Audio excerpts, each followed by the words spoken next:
ایک دفعہ کا ذکر ہے کہ کسی گاؤں میں ایک کسان رہتا تھا۔ اس کا ایک بیٹا تھا جو ہر وقت کھیل کود میں اپنا وقت ضائع کرتا رہتا تھا۔ باپ نے بہت سمجھایا لیکن اس نے اپنی عادت نہ بدلی۔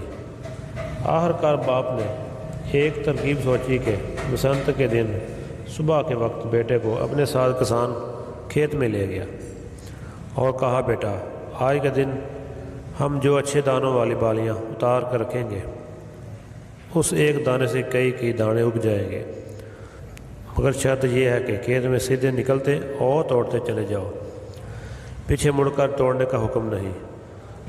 اب تم کھیت میں جا کر 60 سب سے اچھی بالیاں اتار لاؤ۔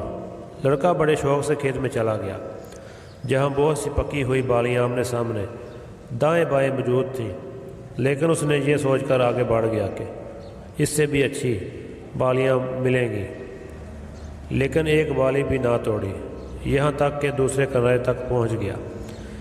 اس سوچ کی وجہ سے کہ دوبارہ جا کر بالیاں توڑ لاؤں گا، لیکن مڑ کر دیکھنے کی اجازت نہ تھی، اس لیے پشیمانی کے ساتھ خالی ہاتھ پلٹنا پڑا۔ باپ نے کہا، بیٹا کیا تمہیں کوئی اچھی بالی نظر نہیں آئی؟ اس نے جواب دیا، کھیت کے اس کنارے کی بالیوں میں ایک سے ایک اچھی بالی تھی، لیکن میں یہ سمجھ کر آگے بڑھتا رہا کہ شاید اس سے بھی اچھی بالی مل جائے تو اسے توڑ لوں۔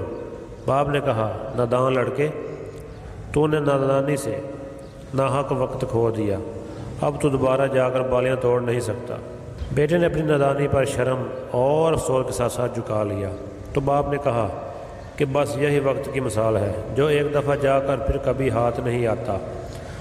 دانا وہی ہے جو ہر وقت اپنا خوشہ چننے کو تیار رہے اور بے فائدہ امیدوں میں کبھی وقت ضائع نہ کرے۔